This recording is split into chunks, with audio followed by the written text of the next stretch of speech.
I never thought a body could come back from the beyond, and it did twice. One ordinary early morning in Montevideo, we received a corpse at the morgue that, hours later, disappeared due to an administrative error. However, the truly strange thing happened days later, when the same body came in again, with the same registration number, but with a completely different death report. No one knew how to explain that mess, least of all me. Before we begin, let me know in the comments where you're watching this video from, so I can see how far it has reached. What was supposed to be a quick procedure turned into a real mystery that had me reviewing papers, photographs, and forensic samples over and over again. Everything pointed to the same person, but something didn't add up. How could the same body have two different death reports? On the surface, it was impossible, but it was in the official records. The place is simple. The judicial morgue in Montevideo, me, Dr. Andres Palacios, forensic doctor, and a small team used to the unexpected. But this surpassed everything I had ever seen. The curious thing is that, although the systems and paperwork were wrong, something more solid emerged. The body did not lie. The tissues, the wounds, even the rigor mortis, told me a truth no one wanted to accept. That body was unique, unrepeatable, and yet there was twice, with two different stories. What follows is a journey through confusing documents, a game of identities and errors that could have gone unnoticed, a tough lesson in which I understood that forensic science rests only on concrete facts, even if the humans around it fail. If you think an administrative error is just a poorly filled form, wait until you hear how I almost went crazy trying to understand what happened and what made me discover that in this line of work, you can never let your guard down, because in the morgue, every case can be a new mystery, a challenge that tests not only knowledge but also patience and intuition. And this one, without a doubt, was my most impressive case. The truth is, I will never forget that early morning. I clearly remember the feeling of arriving at the hospital with the usual silence that precedes the most baffling events. The body arrived shortly after 2 a.m, wrapped in the unmistakable coldness of Montevideo nights. At times like that, one imagines everything will be routine, that these are hours to handle cases already seen hundreds of times. But when I saw the admission papers and the initial report, something made me stop. Not because anything was immediately strange, but because a set of details began to form in my head like a kind of puzzle with pieces that didn't fit. The name, age, time, and place seemed normal. But then, the way the body had been treated and packaged reflected haste, as if whoever handled the corpse was unsure of what they were doing. I try not to be led by gut feelings, but that day I couldn't help it. I personally reviewed every form, the photographs of the discovery site, and every sample sent to our laboratory. Every tiny detail seemed to confirm we were facing the same person, yet the documentation that appeared later said something completely different. Somehow, the body had been readmitted days later with the same initial registration, but the death report was different. I understand that may sound absurd, a contradiction that makes no sense in the most basic protocol. In my career, administrative irregularities are common, yes, but I'd never seen anything like this.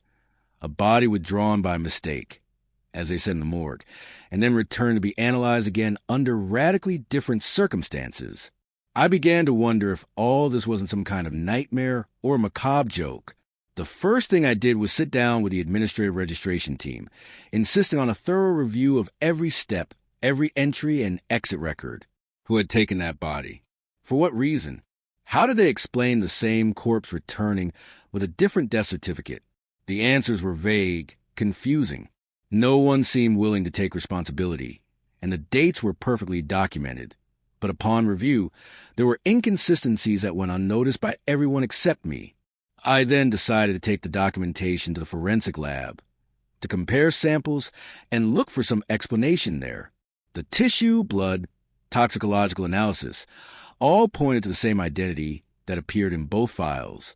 It was as if, somehow, someone wanted to make two different deaths look identical, or worse, hide something much more complex behind a confusing bureaucracy. Meanwhile, I reviewed every photograph taken at the time of the body's first arrival.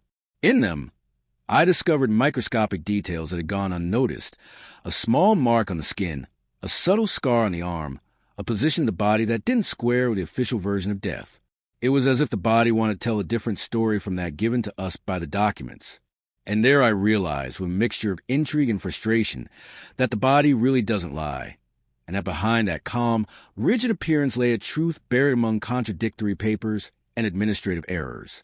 Every time I reviewed a new document, I noticed an escalation in the case's complexity. The second death report indicated a different cause than the first, different times of death, different circumstances, but the same body. It seemed impossible. The morgue, impassive, could not explain how such disparity occurred. The police also had no clear answers, and the hospital where the death was first registered offered an uncomfortable silence when I asked them to explain these data. My intuition led me to suspect someone had manipulated records, perhaps intended to cover something or someone up, but there was no evidence of ill intent in the handling of the body, at least not evidently. It rather seemed that everything had slipped into a tangle of institutional confusion, misplaced files, and perhaps chronic negligence. It was hard for me to believe that in a system with so many controls, such a chain of errors could happen, and yet the center of this confusion was a body, which remained immutable with its unalterable marks, its truths written on the skin and in every tissue. What came next was almost a detective puzzle mixed with the scientific rigor of a forensic doctor. I went searching for records in judicial archives, spoke with relatives, even checked local hospital publications about recent deaths, looking for the slightest connection that might clarify how it was possible that the same body closed two different causes of death. And then I faced a much darker and more complicated scenario than I had ever imagined. One detail emerged from the interviews. The deceased partner had been missing those days, and the records did not show any communication with veterinary or public health authorities about any serious contagious illness, something that could have changed the circumstances of death or the protocols. But on top of that, no one at the hospital acknowledged having issued the second death certificate. That's when I realized it was not just a human error, but that there was someone else behind it, someone played with the papers and with reality itself. I spent sleepless nights trying to reconstruct the timeline. Every minute, every date became a piece of the puzzle I had to solve. The morgue, for its part, had archived the initial samples, and I was able to conduct a second round of analyses looking for deeper traces, rare toxins, signs of uncommon diseases. All to understand that the body was really the same on the outside but different on the inside. Science, when facing such a mystery, doesn't always have immediate answers but feeds uncertainty with unsettling data. I sought help from colleagues specialized in advanced toxicology and genetic heritage. We want to confirm that the DNA was the same, and indeed, there were no differences. But there I noticed something curious. There was a biological process in the body that soon caught our attention. Certain cells showed signs of unexpected regeneration for a body in those conditions and time of death. That was a direct blow to all logic. A dead body showing life in small corners? It seemed paradoxical and at the same time a crucial clue. As I continued unraveling that anomaly, I recalled a series of uncommon cases of rare pathologies, some related to almost vegetative states or minimal vital signs in unexpected places. I couldn't shake the idea that perhaps, by error or manipulation, that body had become a living archive of contradictions. An archive evidencing a system teetering between scientific certainty and bureaucratic confusion. It was then that I allowed myself to look beyond official documents and medical images. I understood that I was facing something that defied logic and reality as we know it. A body that, despite the certified death and contradictory papers, maintained a silent coherence that could reveal the truth if one knew how to listen. Since then, I have never stopped reflecting on the thin line between life, death, and truth. On how sometimes we forget that human systems are fallible, but the body, the living or dead matter, carries its own memory inscribed. That experience taught me never to take anything for granted, to approach every case, especially those that seem impossible, with an open mind and absolute respect for what bodies can tell. Because, in the end, beyond all scientific or bureaucratic explanations, the body never lies. It may sound like a simple lesson, but for me it was a profound revelation that changed how I work and see my profession. After all, what is a body but a closed book waiting to be read with patience and honesty? And when that book opens twice with two different stories, only one thing is certain. To truly understand what happened, we must listen carefully to that body, because only then can we decipher stories that papers cannot tell. Days passed, and the puzzle became increasingly complex. Every time I thought I had a solid thread, it unraveled in my hands, leaving me in the shadow of bewilderment. I went back to reviewing all the material, the records, the photographs, the forensic reports, even the smallest details that others might consider irrelevant. Curiously, the deeper I delved into the sea of documents and data, a strange feeling took hold of me, something I couldn't easily name. One early morning, when the hospital was almost deserted and the silence felt like a tangible weight, I decided to do something different. I returned to the morgue, under the dim light of a portable lamp, and observed the body directly. The files and laboratory analyses were not enough for me. I wanted to look it in the eyes. Even though that was impossible, I wanted to see what its skin said, what its scars, wounds, its physical memory revealed, the powerful language that only a body shows when you know how to listen. When I turned on the faint light, for a moment the atmosphere seemed denser. The skin, still cold to the touch, displayed those small marks I had detected in the photographs, but this time I could trace them with my finger and imagine their stories. There was a barely visible scar on the right forearm, a thin perpendicular line that seemed recent, although it did not appear in the initial medical records or clinical histories. That scar, though small, indicated to me that the body had probably endured something vigorous in its last days, a fight, an attempted defense, or perhaps a violent event associated with it. What came next was the most unexpected blow. In the midst of that silence, a small pressure mark on the lower part of the left hand caught my attention, which seemed to have remains of an unidentified color or substance.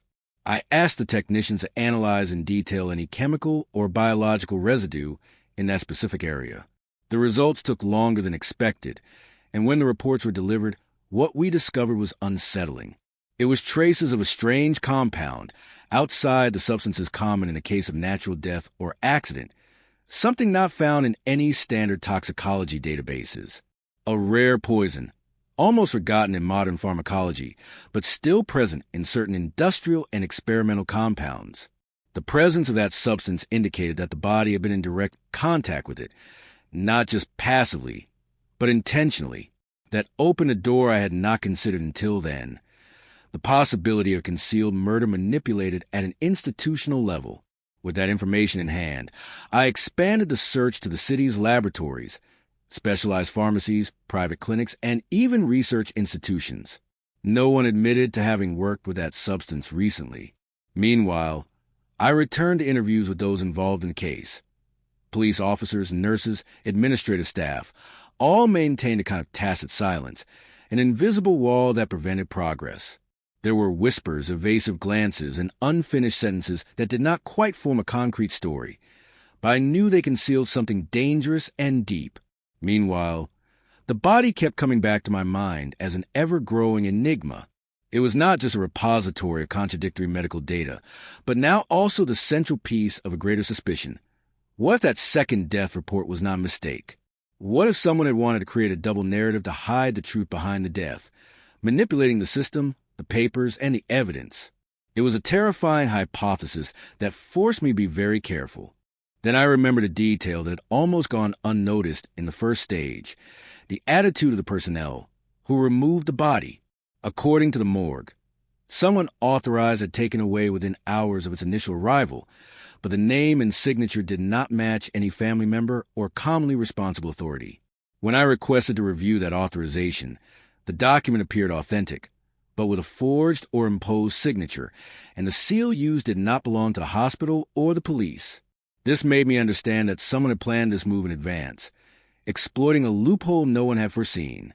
I then decided to thoroughly investigate the identity of the deceased. Reviewing official papers was not enough. It was necessary to truly know him, to understand his life and connections. I contacted his relatives, friends, co-workers. His immediate environment revealed a man with an apparently ordinary existence, but with some shadows around him. Financial problems, anonymous threats in previous weeks, and a couple of recent episodes of confrontations at work. That information, although fragile, began to give meaning to the chain of contradictions. One night, already immersed in this parallel investigation, I received an unexpected call. A broken and fearful voice warned me to leave the case. "There are things you shouldn't touch, doctor," it said with a seriousness that chilled my blood.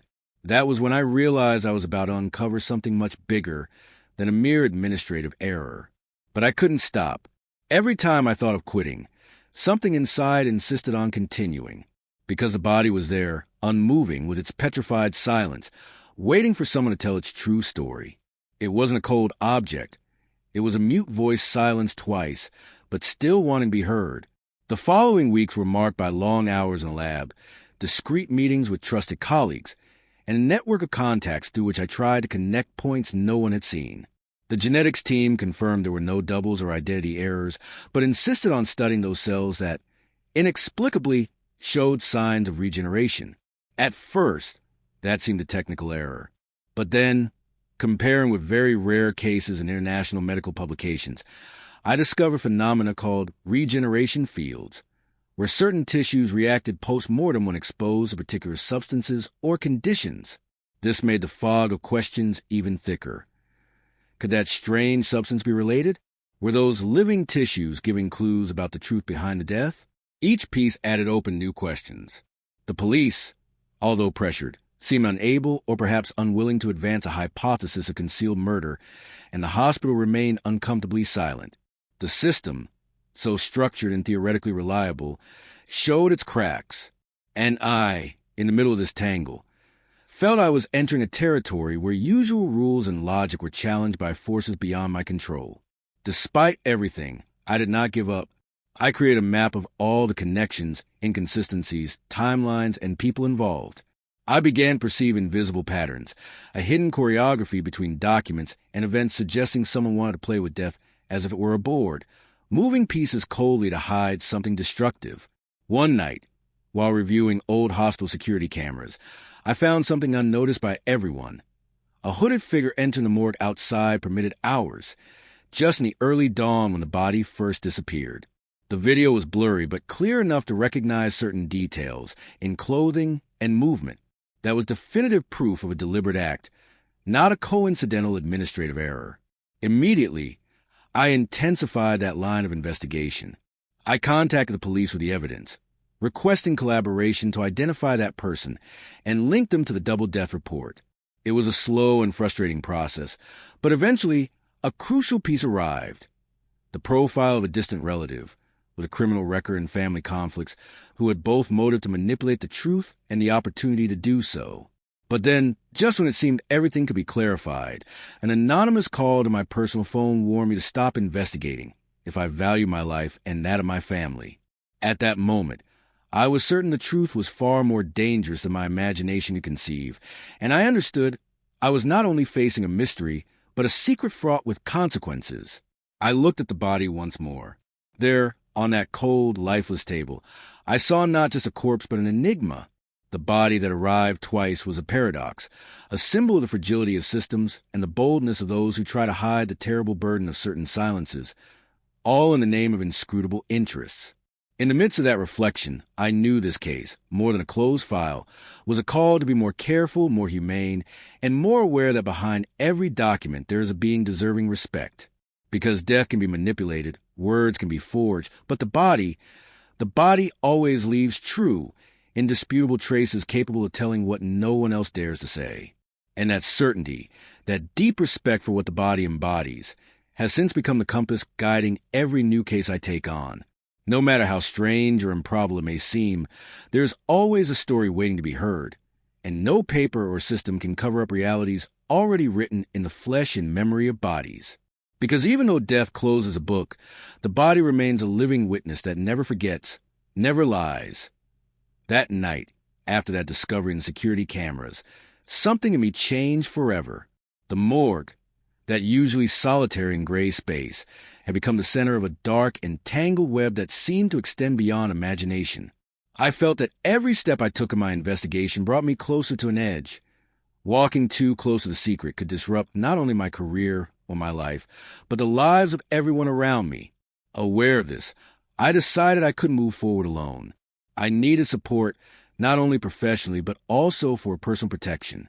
I contacted a trusted former colleague, someone outside the local circuit with experience in difficult investigations.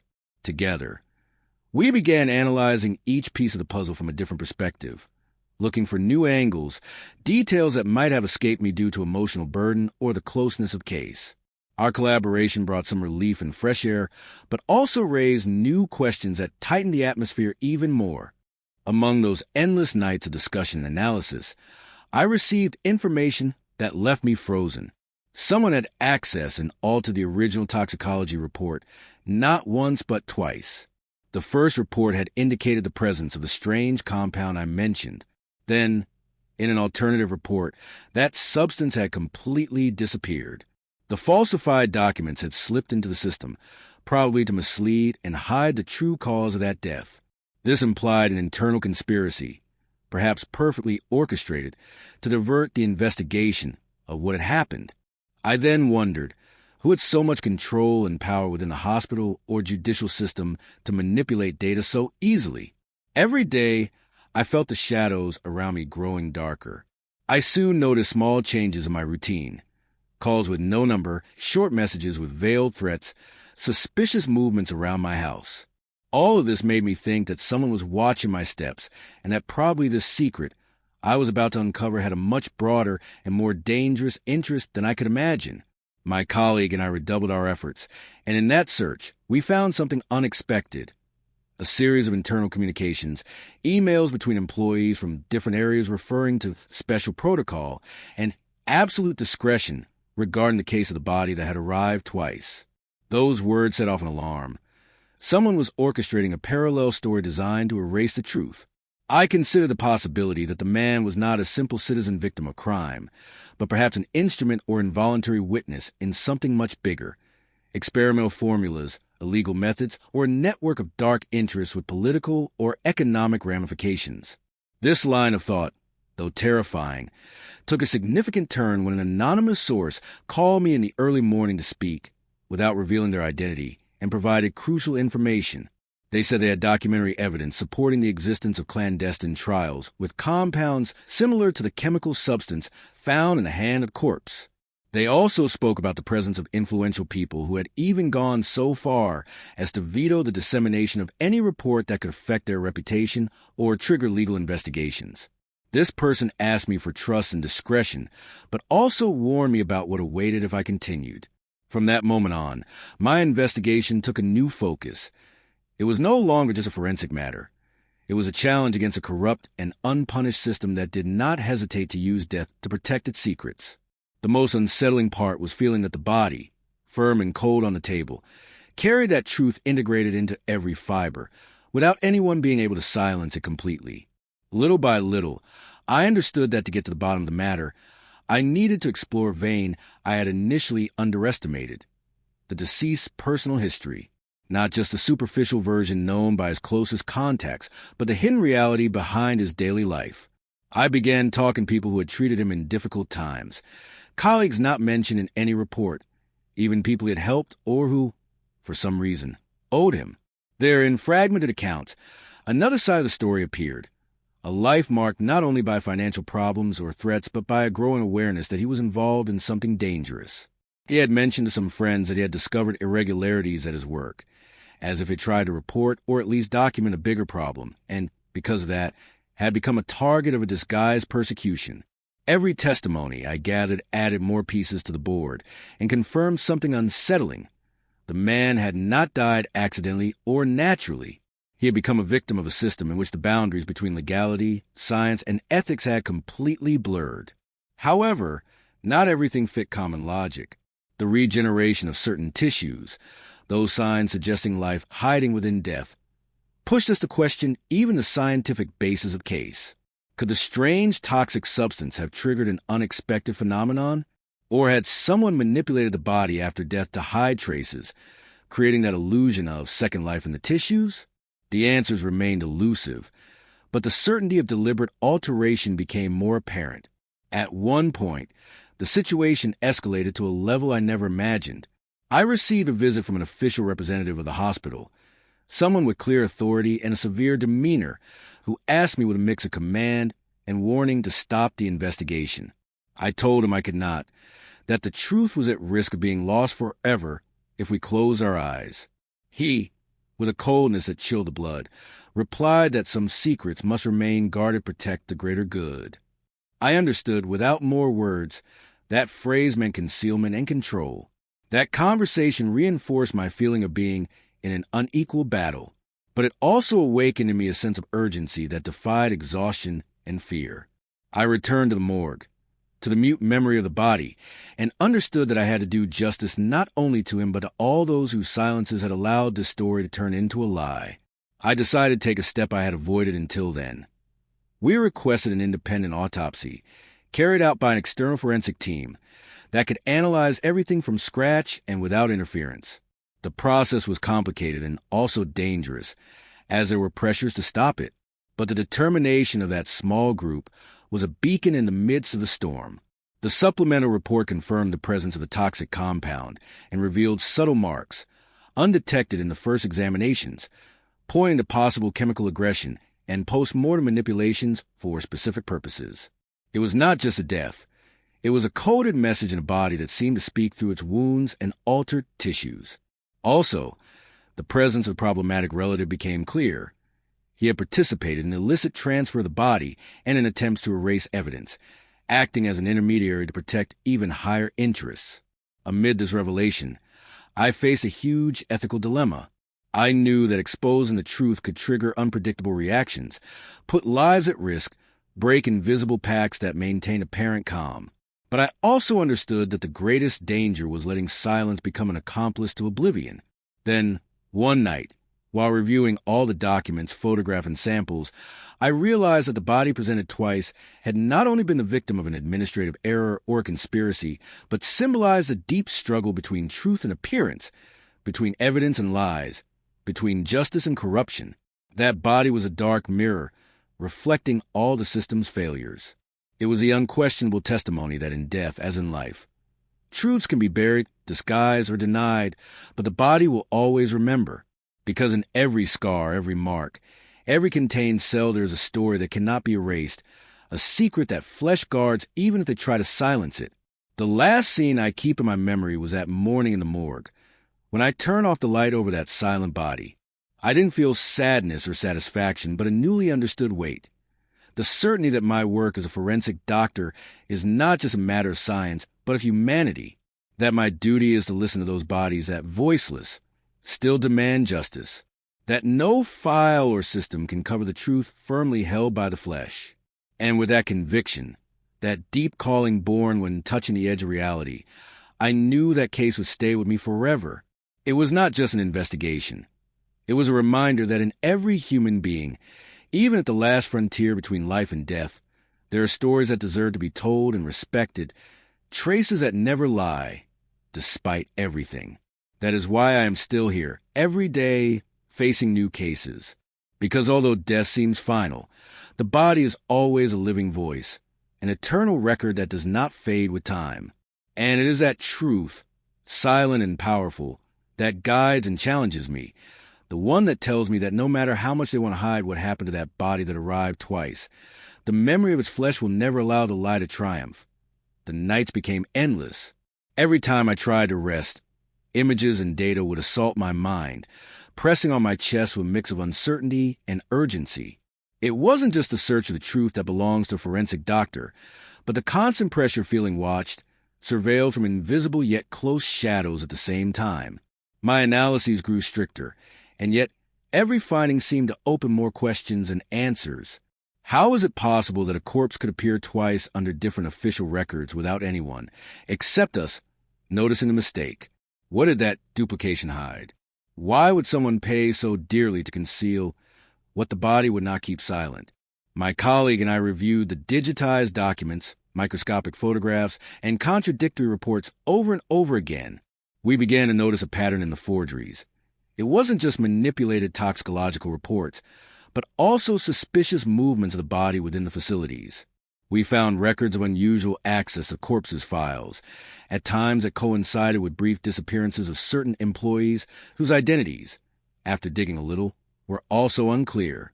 Their work profiles had gaps, contradictions, even physical disappearances of their own figures in other hospital reports. We started to suspect that we were in danger, but the greatest risk was not discovering the truth in time.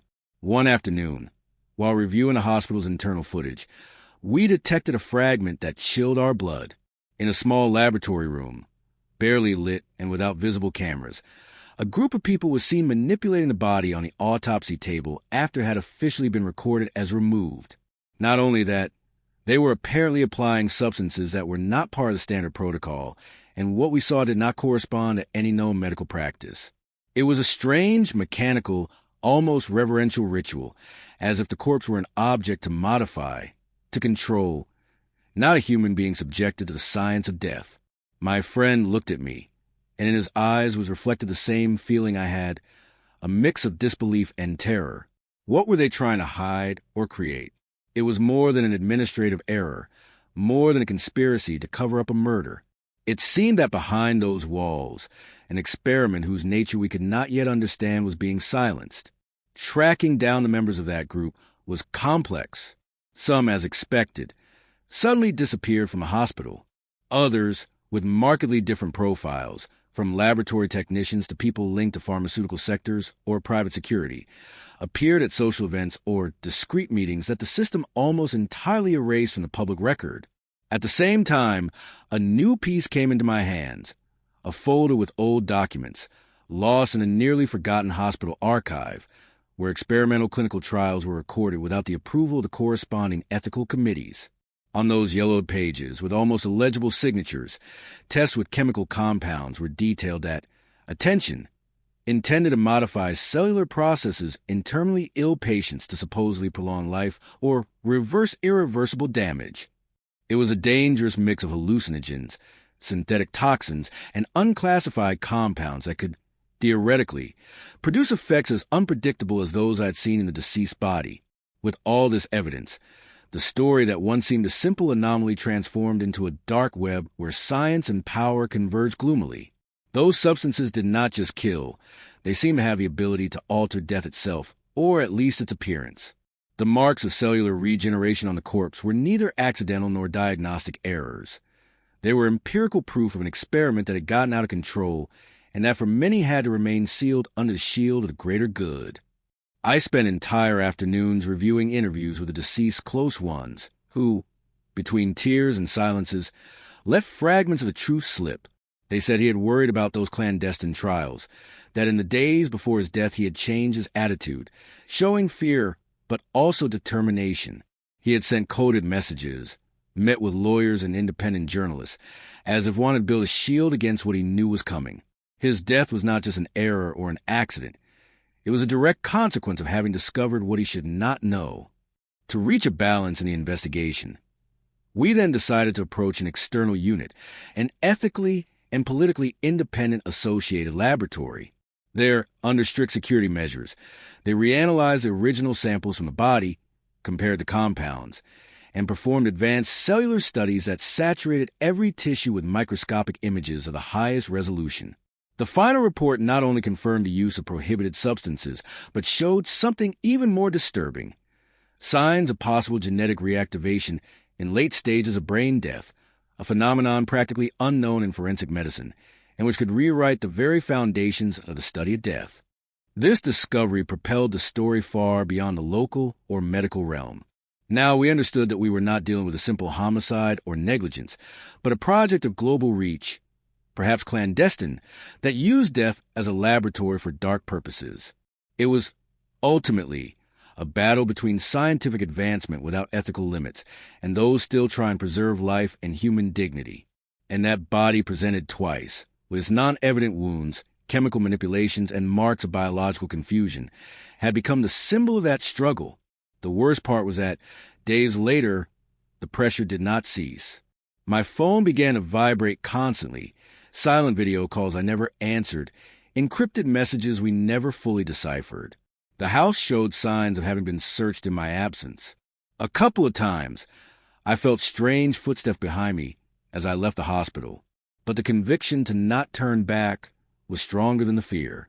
Up to that point, my decisions could cost me my career or even my safety, but I knew that not giving up was the only way to honor the man who had died guarding such a crushing secret, that even death wanted to silence it twice. In the labyrinth I had entered, my colleague and I held deep and weary conversations. We wondered how far we were going to go and what it would mean to bring this truth to light. But among the values of medicine, justice, and humanity, we chose the hardest path, that of transparency. And just as we were about to take the definitive steps to make the case public, the last piece of the puzzle fell into our hands. A video, filmed on a mobile phone, showing a high-ranking official talking about cleaning the file and suppressing any evidence that threatens the project. His tone was cold, without remorse, making clear that human life for them was worth less than reputation and the power behind that mysterious substance. I know this story does not end here. It's not just another investigation in a forensic pathologist's life. It's a harsh, almost violent reminder that on the frontier where science and morality meet, corruption can disguise itself as progress, and death can be manipulated to hide even greater crimes. But I also know something else, that no matter how much they want to silence the voice of truth with lies and threats, the memory of the body does not lie. And that body, which arrived twice, will continue to tell its story as long as there is someone to listen. When I turned off that last light in the morgue, I felt that story had changed me forever, not with the vain hope that everything would be resolved soon, but with the deep certainty that my work is much more than a job. It is an act of silent justice, a commitment to those who can no longer defend themselves, a battle against abandonment and oblivion. That is why, despite everything, I keep looking at every body with the same gaze, not just with medical eyes, but with eyes of humanity, because I know that in every fiber lies a truth that, sooner or later, will be heard. And as long as that truth remains there, clinging to the flesh, I will be there to tell it, to protect that voice that not even death can silence. Because the body can arrive once, twice, or 1,000 times, but its story will always be unique, and that story I have to keep telling. What followed was a time of waiting, meticulous analysis, and decisions that seemed to move in slow motion, as if the clock refused to advance to prevent the truth from slipping through its hands. We couldn't act hastily. The scope of what we had discovered was so immense that a single misstep could ruin everything, or worse, put at risk those we still wanted to protect. We faced a system far more complex and darker than we had imagined, and each new piece of evidence reaffirmed that we were on mined ground. There were too many unanswered questions, and each answer seemed to open doors to even more disturbing doubts. As we discussed strategies, one idea became recurrent and obsessive. What if the body we saw was not the only one? What if, in truth, those experiments had been replicated in more patients? The double corpse was just the tip of the iceberg, and beneath the surface, an ocean of sinister secrets remained hidden, fueled by ambition and selfishness disguised as scientific progress. That suspicion pushed us to dive into patient records, lists of recent deaths, and inconsistent medical histories. However, everything was so well manipulated that finding something tangible required an almost superhuman effort. Then, one day, luck or fate appeared unexpectedly. A temporary worker, who had been at the hospital for a short period and did not seem connected to official circles, approached cautiously. She confessed that she had seen something strange. She recounted that in a remote part of the basement, where certain clinical supplies and obsolete files were stored, she had heard noises and voices after work hours. Curious, she dared to investigate once and found a hidden door, barely perceptible, with restricted access outside the hospital's records. She gave us a blurry photo she had managed to take with her phone, a dark corridor with a faint flickering light at the end, and the indistinct shadow of a human figure leaning against the wall. That image was vague, almost unintelligible, but it gave us just the necessary impetus to delve deeper into that area. Convinced that this area concealed something crucial, we obtained authorization to inspect the basement. Every step in those corridors felt like a descent into the heart of darkness itself. The atmosphere was dense, heavy with secrets without air to breathe. We found a sealed room, temperature-controlled, where several bodies identified as experimental projects were stored. There, beyond what fiction could imagine, lay corpses showing clear signs of biological interventions that defied current medical knowledge. Some had accounting records and tags with falsified names. Others were nameless, bearing only codes and cryptic symbols. Among them, by obedience to fate or paradox, was a body we had seen twice. But the most chilling thing was not its presence per se, but the microscopic chambers showing its skin covered with fine lines, marks resembling circuits, mixed with regularly regenerated living tissue, and signs suggesting some kind of directed cellular recruitment. At that moment, I realized we were not dealing with ordinary corpses, but with new biological category. By enlarging the images a bit under the portable microscope, on the surface of their veins and internal organs, we distinguished traces of what had to be a molecular implant, an almost invisible nanorobot designed to alter the death processes and perhaps restore life, at least partially, to tissues already declared dead. This technology, which until then I had considered hypothetical and belonging to science fiction, existed and had been applied without the authorization or knowledge of anyone beyond the hospital's small circle. I felt a mixture of terror and scientific fascination, aware that we found an experiment that aimed to redesign death itself. But for what purpose? Who were responsible? And above all, who had the power to hide these maneuvers so deeply? There was no time for simple answers. It was necessary to act cautiously because now we knew we were not just dealing with falsifications or report manipulations, but with a project that crossed the line between medical ethics and clandestine biological engineering. While trying to stay focused, contact began to dissolve, and a suspicion that had haunted me from the beginning was fully confirmed. Someone inside the hospital was leaking information, but not to us.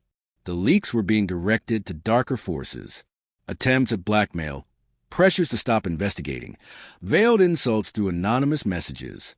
Everything indicated that the battle we had started was just the first of many, and that the machinery intended to silence the case was already running.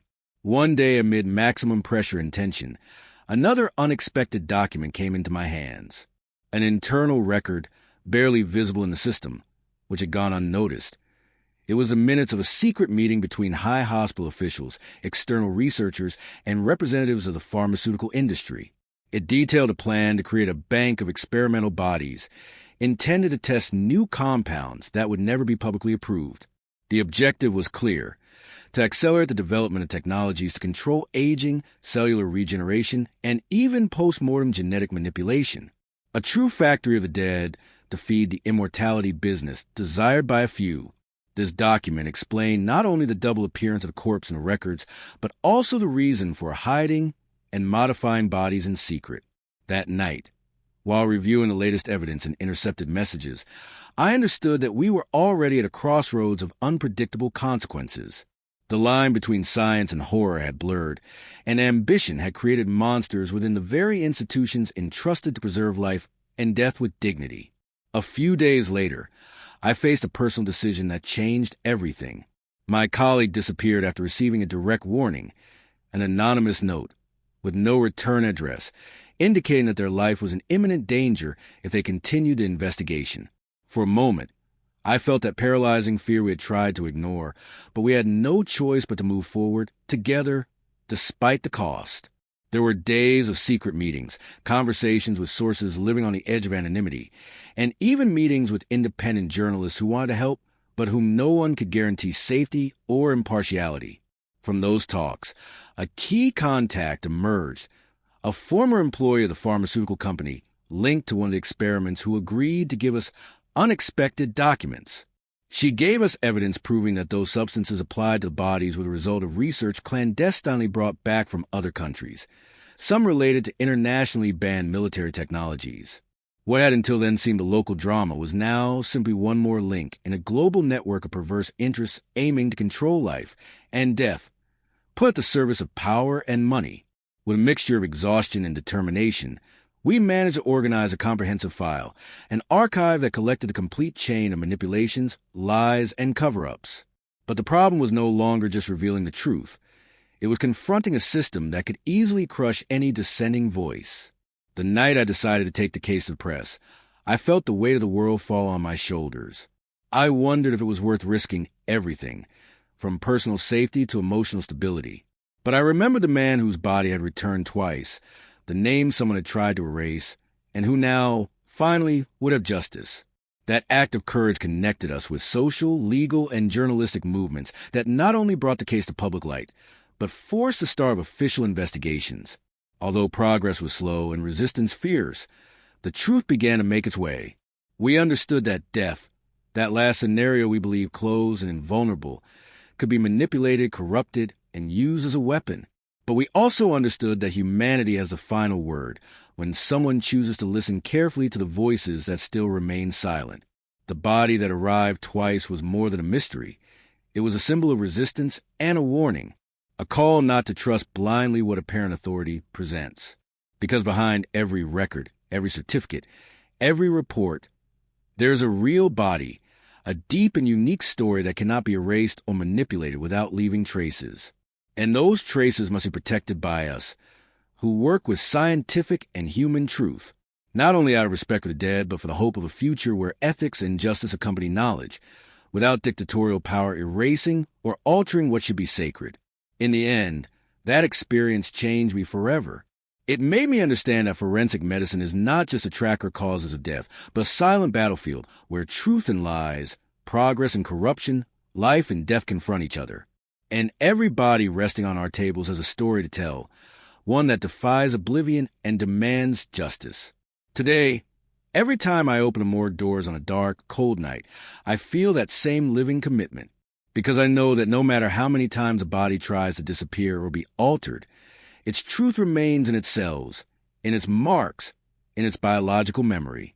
And while there is someone willing to listen, to interpret its signs with honesty and respect, that light that not even death can extinguish will remain lit. That body that arrived twice taught me that the story of life does not end in death, and that justice, even if it comes late, can be as eternal as that fiber that never lies. That is why I continue here, with the deepest conviction, because I know that while secrets remain hidden, there will also be those willing to reveal them, body by body, truth by truth. And that is the battle I will never stop fighting. I never imagined that hidden door, a simple entrance veiled by dust and silence, would be the threshold to a truth as bleak as it was fascinating. When we stepped into that cold room, where bodies lay in orderly rows, I felt reality begin to crack. Each corpse told its own silent story, but its story, the story of the double body, spoke of something far more disturbing. Science playing God in a forgotten laboratory, ethics buried beneath layers of procedures known only within that circle. There, right before my eyes, the line between life and death was crumbling, a border that seemed to blur with every microscopic discovery. The marks on the skin, almost like electronic circuits tattooed by a technology that seemed to come from the future, whispered secrets the body refused to keep silent. The idea of molecular implants, nanorobots coursing through veins, defying the destiny we had until then believed unbreakable, shook me to the core of my faith as a doctor. This was not merely an experiment. It was a surrender of absolute control over death into hands of an elite desperate to transcend their limits. As we analyzed these clues, my mind could not help but wonder, what if those nanorobots were not only there to maintain fragments of life? What if, instead of restoring consciousness, they were designed to control, manipulate, or even recruit those dead bodies for a darker purpose? The conclusion seemed inevitable. We were not facing simple inert bodies, but pieces of much larger machinery of power, elements in a game where the rules had been rewritten in the shadows. The following weeks were a succession of palpable dangers. I knew someone was watching us, that behind every step there was at least one hidden gaze observing, tracking, waiting for us to stop. Our contact began to disappear or fall into absolute silence. Valuable sources collapsed under the invisible pressure, demanding respect for a system that did not hesitate to use violence as its last defense. The disappearance of my colleague was the hardest blow. His absence was a reminder that we were crossing a threshold where science mixed with threat, and death was no longer a mysterious enemy but a tool. Deep down, that anonymous warning was a shot in the dark, but I could not let fear paralyze me. The responsibility I felt toward the truth was stronger and growing clearer. If my discoveries came to light, perhaps many lives could be saved or at least respected in their final rest. The leak of a secret report, its pages filled with names, dates, and plans, made me understand the real scope of that clandestine laboratory. A bank of experimental bodies intended to test compounds never approved, secretly coordinated by hospitals, pharmaceutical companies, and even government institutions, not only distorted the foundations of ethics, but represented a soulless machinery that used death as an object, as raw material for dark projects of immortality and control, leading one to wonder who decides what is done with the body when soul, history, and dignity are no longer present. As I studied those documents, each line weighed on me like a sentence. They were play of the ultimate frontier, with the last boundary, and no one was willing to be held accountable. No one except us. When the former employee who broke the silence handed me that stack of texts and confidential records, her trembling gaze said it all. Her courage was a result of internal weariness, of resignation to a system that devours those who try to do what is right. She showed us that those substances applied to the bodies did not just come from forbidden labs, but were part of an international network crossing borders and limits, connecting military interests with economic ambitions and unshakable ethics. Suddenly, the case ceased to be local to become another chapter in a global story of manipulation and corruption, where life and death were mere ingredients in a dangerous cocktail. With that burden on my shoulders, I was forced to organize all the information into a solid and coherent file, a weapon against the systematic lies surrounding us. We knew that confronting that network was not just questioning science or medicine, but challenging the very power structure that had cemented its dominion over human life. But then, when deciding to reveal the case to press, I felt the threat take tangible form in my chest, a mix of adrenaline and fear.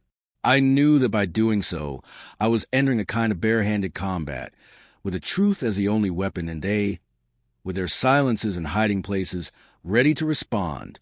However, every time I thought about the body that arrived twice, about the story they tried to erase and that I cradled with respect, the certainty grew stronger. It was worth it. That disclosure changed everything.